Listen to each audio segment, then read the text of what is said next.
मेरी सभी प्यारी प्यारी बहनों को, बच्चियों को हरियाली तीज की बहुत बहुत शुभकामनाएं। राधे राधे एवरीवन। आज की वीडियो में मैं आपके साथ में शेयर करूंगी कि हरियाली तीज पर किस प्रकार से आप सरल विधि से पूजा कर सकते हैं।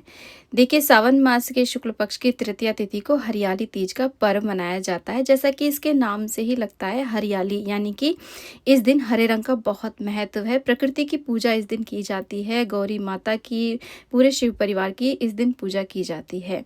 और इस दिन देखिए, व्रत रखना कंपलसरी नहीं होता है। अगर आपके यहाँ पर व्रत किया जाता है तब आप व्रत कर सकते हैं। व्रत नहीं किया जाता है तो आप बिना व्रत करे भी ये पूजा कर सकते हैं।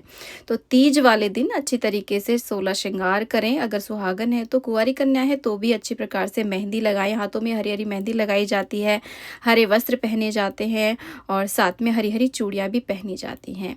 तो जहाँ भी हम पूजा करेंगे वहाँ पर भी अच्छे से साफ सफाई कर लेंगे। चौकी लगाएंगे। चौकी के ऊपर आप हरे रंग का, पीला, कोई भी शुभ रंग का वस्त्र बिछाएं। शिव परिवार को विराजमान करें और मिट्टी से पार्थिव मूर्तियाँ बनाई जाती हैं। शिवलिंग बनाए जाते हैं। पिंडी नुमा गौरी गणेश बनाए जाते हैं।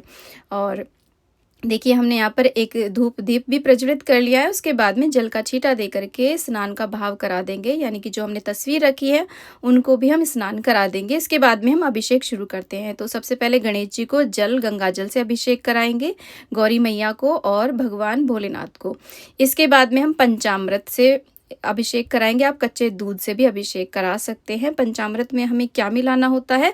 दूध, दही, घी, शक्कर, शहद, ये पांचों चीज़ें मिक्स करके हम अभिषेक करते हैं। इसके बाद में हम फिर से शुद्ध जल से स्नान करा देंगे, यानी कि हमें 3 बार अभिषेक कराना है। इसके बाद सभी को हम वस्त्र रूपी कलावा, अगर जनेऊ है या कच्चा सूत है तो वो ऐसे गणेश भगवान को और भगवान भोलेनाथ को हम ऐसे जनेऊ के रूप में कलावा या फिर आप कच्चा सूत अर्पित कर दें। इसके बाद में हम चंदन से सभी को तिलक करेंगे। तो देखिए, इस वर्ष यानी कि वर्ष 2026 में 15 अगस्त को हरियाली तीज का पर्व मनाया जाएगा। तो यहाँ पर देखिए, भगवान भोलेनाथ को हम त्रिपुंड लगाएंगे। भगवान भोलेनाथ को चंदन से ही तिलक किया जाता है। चंदन आप पीला चंदन, सफ़ेद चंदन कोई भी ले सकते हैं। और गौरी गणेश को इस तरीके से रोली सिंदूर भी चढ़ाया जाता है। तो गणेश भगवान को और गौरी मैया को हम ऐसे यहाँ पर रोली से भी तिलक कर देंगे। इसके बाद में हम गणेश भगवान को गुड़हल का फूल और दूर्वा चढ़ाएंगे।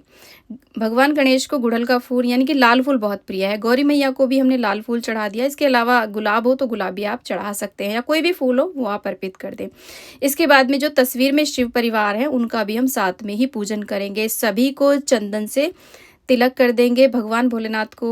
और यहाँ पर देखिए, गौरी मैया हैं, कुमार कार्तिकेय, भगवान गणेश, सभी को ऐसे। और हमने नंदी और माता का जो शेर होता है ना, सवारी होता है, उसको भी तिलक कर देंगे। फूल माला थी तो हमने फूल माला भी अर्पित कर दी है। अगर आपके पास है तो आप भी चढ़ा दें। इसके बाद में भगवान भोलेनाथ पर हम बेलपत्र चढ़ा देंगे। बेलपत्र को हम चिकनी साइड से चढ़ाते हैं और उस पर तिलक करते हैं चंदन से। इस तरीके से आप 5, 7, 11, 21, 51 जितने चाहे उतने बेलपत्र अर्पित कर सकते हैं और इसके ऊपर आप चंदन लगाएं। भगवान भोलेनाथ की जो प्रिय चीज़ें होती हैं, जैसे कि भांग, धतूरा, मदार। और यहाँ पर देखिए, भगवान भोलेनाथ को अपराजिता, नीली अपराजिता के फूल बहुत प्रिय होते हैं, तो वो भी आप चढ़ा सकते हैं अगर आपको मिल पाएँ तो। मदार का फूल हो या फल हो या पत्ते हो वो चढ़ा दें। धतूरा हो तो धतूरा भी आप चढ़ा सकते हैं और शमी पत्र भी आप अर्पित कर सकते हैं। जितनी भी प्रिय चीज़ें मिल पाएँ वो आप सब अर्पित कर सकते हैं, लेकिन बेलपत्र तो भगवान भोलेनाथ की पूजा में बहुत अनिवार्य माना जाता है। तो यहाँ पर हमने सभी को फूल चढ़ा दिए हैं। दीपक का भी हमें साथ में ही पूजन करना है और हमारे पास धतूरा है तो हम धतूरा फल भी चढ़ा देंगे। इसके बाद में गौरी मैया को यहाँ पर देखिए श्रृंगार की सामग्री भेंट की जाती है। तीज के दिन माता गौरा का मुख्य रूप से पूजन होता है। तो गौरी मैया को ऐसे हरी हरी चूड़ियाँ, बिंदी, मेहंदी, सिंदूर, महावर, आलता जो भी होता है ना, पूरे श्रृंगार की सामग्री भेंट करें। इसके बाद में हम भोग लगाएंगे। भोग में आप कोई भी ऋतु फल, आप तरह तरह के फलों का भोग लगा सकते हैं, या फिर आपके पास एक ही प्रकार का फल है तो फल का भोग आप कोई भी लगा सकते हैं। साथ में तीज के पर्व में देखिए, यहाँ पर घेवर का भोग जरूर लगाया जाता है। तीज का जो पर्व होता है वो घेवर का पर्व माना जाता है, तो घेवर का भोग लगा देंगे। इसके बाद में एक जल का लोटा हम भर के रखते हैं, हाथ में अक्षत पुष्प लेकर के। यहाँ पर तीज की कहानी आप जरूर सुन लीजिएगा। तीज की कहानी का वीडियो आपको हमारे चैनल पे मिल जाएगा। कहानी पूरी होने के बाद में अक्षत पुष्प को ऐसे हम चौकी पे छोड़ देंगे और जल के लोटे को ऐसे हम साइड में ही रख देंगे।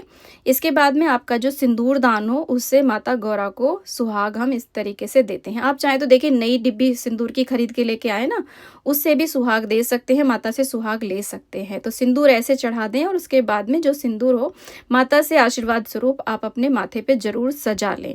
देखिए इसमें सूखा सिंदूर ही प्रयोग में लिया जाता है, गीला सिंदूर जो आता है ना या स्टिक होती है वो यूज में नहीं लेते हैं। अगर बंधन यानी कि ऑरेंज वाला सिंदूर आपके यहाँ पर लगाया जाता हो तो वो भी आप ले सकते हैं। इसके बाद में हम कपूर से आरती करेंगे।